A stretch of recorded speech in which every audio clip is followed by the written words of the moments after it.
Bom dia, mais um dia aqui com vocês. É uma honra, um prazer poder compartilhar com vocês os meus estudos, o conhecimento que está o tempo inteiro se renovando através da busca, através da observação dos movimentos humanos, geológicos, energéticos, químicos, de tudo que acontece no universo.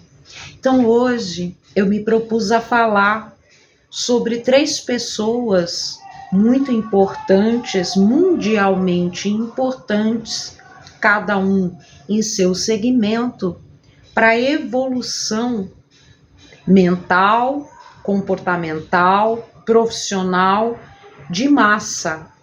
E por que isso é importante? Para a gente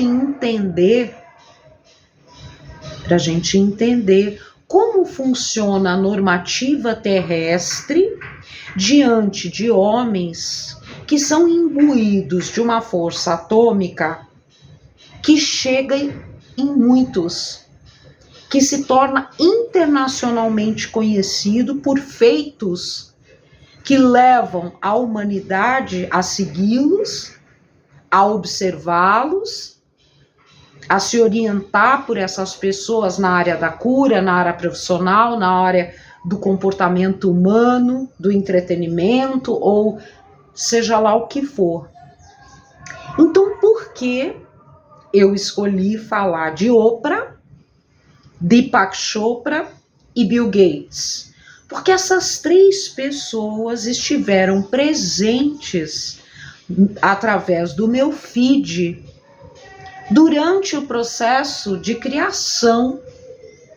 Eu seguia essas pessoas, eu sigo essas pessoas, estiveram presentes durante o processo de criação e ao longo de muitos anos, antes mesmo de criar o ID Humanator, eu já estudava o comportamento, o disparo eletrônico dessas pessoas, o quociente mental dessas pessoas, o pacote de algoritmos dessas pessoas. Então, ao longo dos anos, eu tinha uma biblioteca com mais de 1000 títulos que eu doei, já contei para vocês. Eu li muitas biografias para que eu pudesse ter um maior número de registros de mentais, de pessoas que, através do seu disparo cósmico, se tornaram conhecidas, se tornaram influenciadoras de massa, para compreender o funcionamento desse fluxo. Então, muito antes de haver a internet, uma interatividade com a pessoa, o artista, a personalidade que você segue, eu já estudava a Oprah, o Deepak e o Bill Gates. Então, cada um colaborou para o meu entendimento, para a minha análise, para a minha observação de como funciona a vida de homens que são luminares. Luminares são pessoas que alcançam um grande número de pessoas através do seu disparo, que influenciam pessoas, iluminando suas mentes, iluminando, trazendo inovações que colaboram para a evolução tecnológica, de saúde, de comportamento, de expansão mental, né, de consciência. Então, eu trouxe aqui para vocês 3 dos maiores luminares de pensamento internacional. Então, começando por Deepak Chopra, eu cheguei até ele através da minha mãe, que era uma leitora fervorosa do Deepak Chopra. Minha mãe gostava muito da Olivia Newton-John e, através da Olivia, ela chegou ao Deepak. Eles fizeram um trabalho juntos. A minha mãe era adoradora da Olivia, conheceu o Deepak, começou a comprar livros e ela sempre passava para nós os livros que ela lia. Então, muito cedo, o primeiro livro que eu li do Deepak foi A Cura Quântica, aonde ele fala da dificuldade que ele encontrou de provar à sociedade a tecnologia de cura, alicerçada na Ayurveda, alicerçada na cultura hindu, alicerçada em meditação, em quântica, em física. A dificuldade que ele encontrou para provar à sociedade que o que ele estava oferecendo era de suma importância e de eficácia real. Então, é um trabalho de fé absoluta, é um trabalho de peregrinação, de comprometimento e de grande renúncia e dedicação e compromisso para dar de chegar ao ponto que ele chegou de hoje ser mundialmente reconhecido e haverem inúmeros livros de grande importância. Então eu vou citar aqui 2 livros do Dr. Deepak Chopra que mudaram a minha vida a ponto de eu comprar exemplares e distribuir para os meus amigos. Então, o primeiro foi As 7 Leis Espirituais do Sucesso. E neste livro você vai entender que o sucesso não é somente a matéria, o status, o sucesso da sua evolução espiritual, da sua expansão de consciência e do teu equilíbrio físico-mental e da sua saúde. Então, as 7 leis espirituais do sucesso do Dr. Deepak Chopra é extraordinário. E uma vez me aconteceu uma coisa muito interessante. Eu já tinha conhecimento desse livro, já tinha distribuído esse livro para inúmeras pessoas, e quando eu fui me iniciar em jejum, em 21 dias de jejum de água, lá no portal Parvati, uma das pessoas que estava lá fazendo pela 8ª vez o seu procedimento de jejum, levou exemplares deste livro, assim como eu, todo sublinhado, e deu para pessoas que estavam lá. E este livro, todo sublinhado, fez uma diferença enorme para mim, e ao ler, praticando o jejum, eu tive uma concepção totalmente diferenciada daquela que vinha comigo da leitura anterior. Então foi algo mágico. E eu recomendo a todas as pessoas, é um livro fino, eu tenho aqui, e de grande poder de alteração da tua consciência e da tua perspectiva do que seja o sucesso. E o outro livro maravilhoso, que nem é tão conhecido e também é fino, é O Caminho do Mago. É um livro extraordinário sobre a alquimia mental e de consciência de um homem quantizado. Então, algo que ficou para mim guardado desse livro é: prepare-se sempre para conhecer uma pessoa todos os dias, reconhecer. Permita que o outro seja novo todos os dias. Compreenda que você não entra no mesmo rio. A água que passou levou, e a água que você está entrando no rio pela 2ª, pela 3ª vez não é a mesma, portanto aquele não é o mesmo rio. Cada vez que você entra num rio, por mais que na localidade ele esteja ali sempre, a água não é a mesma, portanto o seu mergulho naquele rio não é o mesmo e vai te proporcionar uma nova experiência. E todo ser humano é isso. O ser humano é novo a cada despertar, porque quando dorme, o cosmos inteiro trabalha naquela pessoa e aquela pessoa é nova. Quando você dorme, você tem uma espécie de morte. E quando você acorda, você tem uma espécie de ressurreição. E você é absolutamente novo. Então esse livro foi extraordinário para me dar essa perspectiva de alquimia humana, de permitir que as pessoas sejam novas a cada despertar.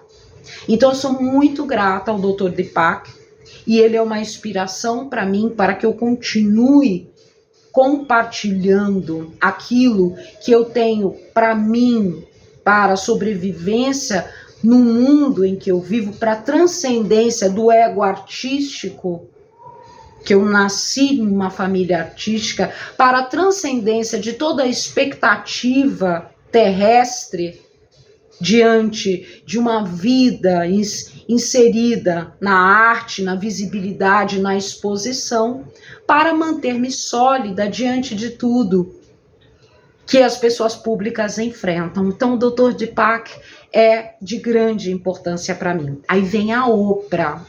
E a Oprah, ela simplesmente me deu a característica da ousadia.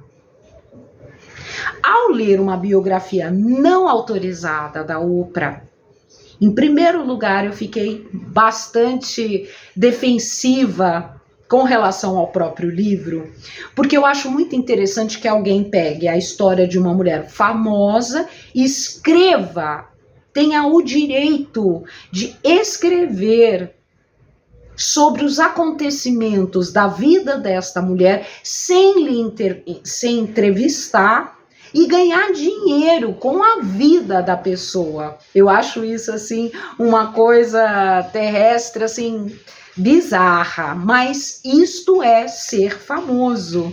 Isto é ser uma pessoa pública. Alguém pode vir, investigar a sua vida de cabo a rabo e simplesmente produzir um livro e ganhar dinheiro em cima do artista, colocando para o mundo inteiro a privacidade e a vida íntima dessa pessoa.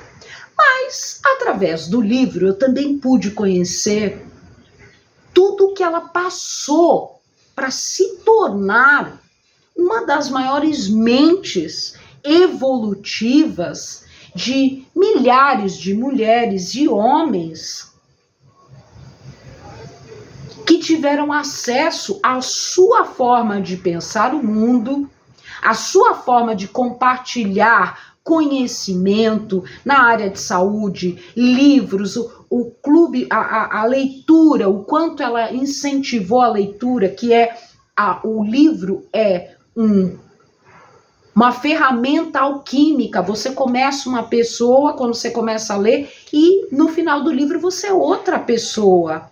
O poder alquímico de um livro é acima de qualquer expectativa em questões de ferramentas muitas de cura. O livro cura a tua mente, o teu espírito, porque o livro é eletromagnetismo materializado. É a mente de uma pessoa, é um conhecimento que vem do cosmos, porque quando a pessoa está escrevendo, ela está conectada. Então é fluxo cósmico materializado. Então o livro é uma ferramenta de grande importância para a evolução humana. Então a Oprah, ela criou uma metodologia de generosidade. Então as pessoas iam ao programa dela e toda a plateia era beneficiada, ganhava presente. Então se a Calvin Klein ia divulgar uma calça, tinha que dar Calvin Klein para toda a plateia.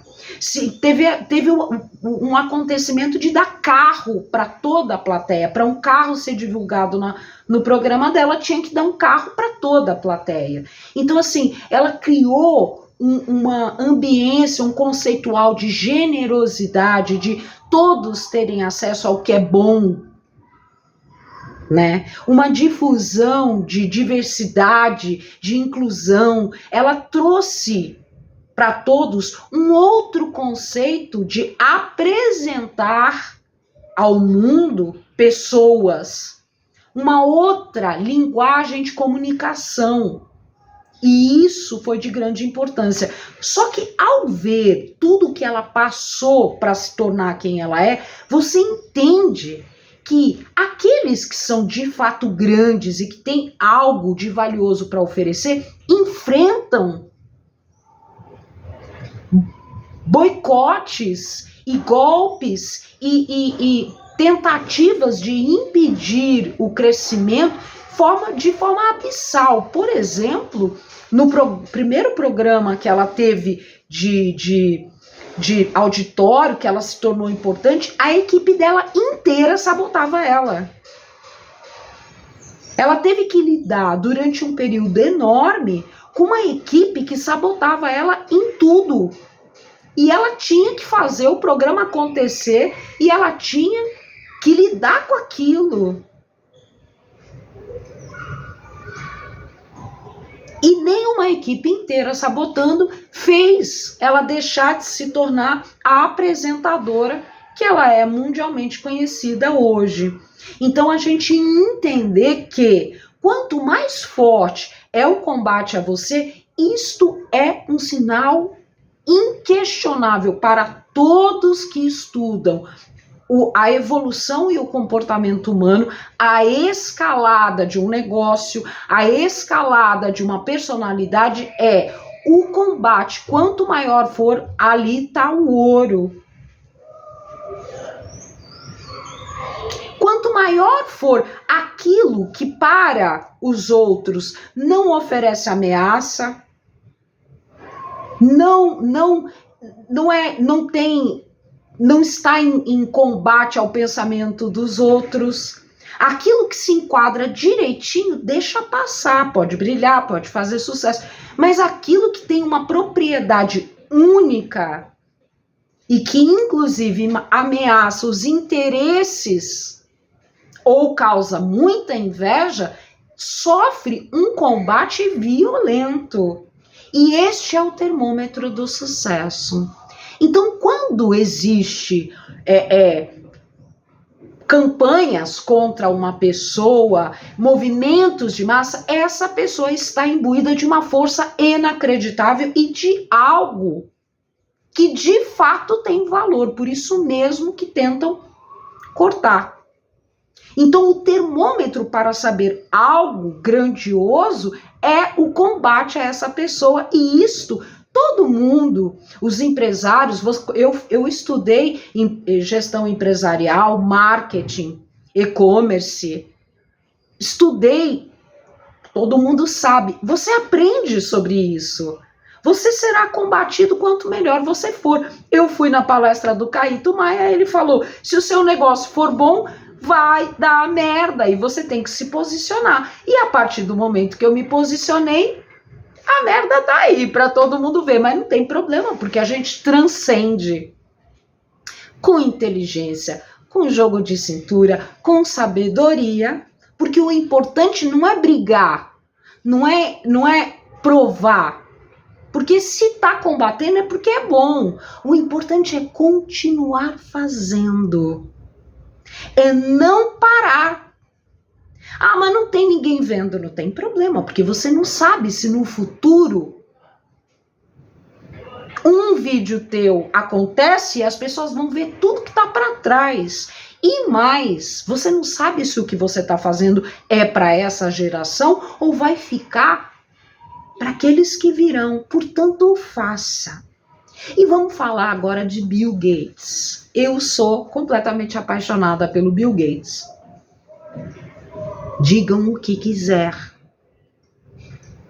Porque eu não registro para mim o conceitual humano de bem e mal, o conceitual humano de crítica, de política, de religião, isso para mim é normativa terrestre e para mim não funciona, porque eu já estudei o suficiente para saber que todo mundo tem dentro de si bem e mal em composições diferenciadas e que cada um age sobre o bem ou sobre o mal de acordo com a conveniência e a sobrevivência de seus próprios interesses. E eu já aprendi a não levar para o pessoal e me defender com sabedoria, com integridade, às vezes com distanciamento, mas eu já aprendi a lidar. Eu tenho 51 anos, eu sou mais criança, então eu já aprendi a lidar com tudo isso. Mas Bill Gates teve uma importância muito grande Porque entender o funcionamento de um computador, entender o funcionamento de um homem que gera algo que se torna mundialmente usado pela humanidade, de suma importância para a comunicação, para a expansão de conhecimento, para interligar pessoas, veja bem, aquilo que ele criou tornou possível o Somos Todos Um, porque através de um programa de computador, você vai expandindo as possibilidades de realização, de evolução. Portanto, ele criou algo de grande importância. E por que ele específico, sendo que ele criou em parceria, porque ele e outros também criaram? Por que eu não me interessei em estudar o Steve Jobs? Eu estudei um pouco o Steve Jobs, mas não está nem de longe para a composição do Bill Gates. O Bill Gates possui uma pureza intacta do registro cósmico. E isto é inacreditável para um homem que deu de conhecer os maiores poderes do mundo, as maiores lideranças, enfrentou um processo criminal de grande porte por ser acusado de dominação na área em que ele trabalhava, de domínio, de monopólio, enfrentou um processo violento que poderia ter destruído para sempre a sua imagem e o seu negócio, e enfrentou inúmeras dificuldades e se mantém até hoje como uma cabeça pensante, lúcida, clara, e que compartilha inclusive verdades corajosas e que aparentemente para os homens podem ser classificadas como mal, como negativo, como, enfim. O que me interessa é o que está por trás do racional. É o que está por trás, porque criou a vacina, porque não sei o que, porque não sei o que lá. Bom, tudo isso é contextual. Quando você tem uma visão cósmica do que seja a materialização de um ser humano, quando você entende que cada pessoa é um experimento de Deus, Deus criou aquela identidade, aquele ID, Deus criou aquela composição, Deus manifestou naquele homem a sua inteligência, as suas escolhas, seus caminhos, você aprende a validar as pessoas no bem e no mal. Então você não tem um conceito pessoal sobre a pessoa, e você assiste Deus se manifestando na pessoa. Então a manifestação de Deus no Bill Gates possui um registro intacto do divino. É um dos poucos homens do meio industrial, empresarial, mundial que contém uma linha programacional cósmica intacta de pureza. E isto me deixa completamente encantada. Ele não teve alteração de retina, ele não teve alteração vocal, a voz dele de criança é a mesma até hoje. E isto é inacreditável para um homem que vive no mundo sobre impacto de eletromagnetismo de milhares de pessoas no mundo, milhares de pessoas pensando bem, milhares de pessoas pensando mal, milhares de pessoas combatendo. É algo, não ter a linha de programação do divino alterada é algo espetacular. Então, essas três pessoas me deram dados informativos da expressão cósmica materializada no humano de suma importância, somou ao meu trabalho intelectual de normativa terrestre, ao meu trabalho de contextualizar e verbalizar o que seja o vazio, o original, o não datado. Essas pessoas foram de suma importância para a construção do trabalho ID Humanator, e eu deixo aqui hoje a minha gratidão e a minha palavra a esses homens luminares, e bem como todos os outros grandes mestres da humanidade, grandes mestres do Brasil, que estão aí se expondo com sua genialidade, com seu conhecimento, com as suas invenções e com a sua energia e doação ao mundo, à humanidade, deixando a sua digital divina para que outras pessoas possam se inspirar e crescer também. É um prazer compartilhar essa palavra. Agradeço a todo mundo que está me acompanhando. Compartilhe, comente e boa semana.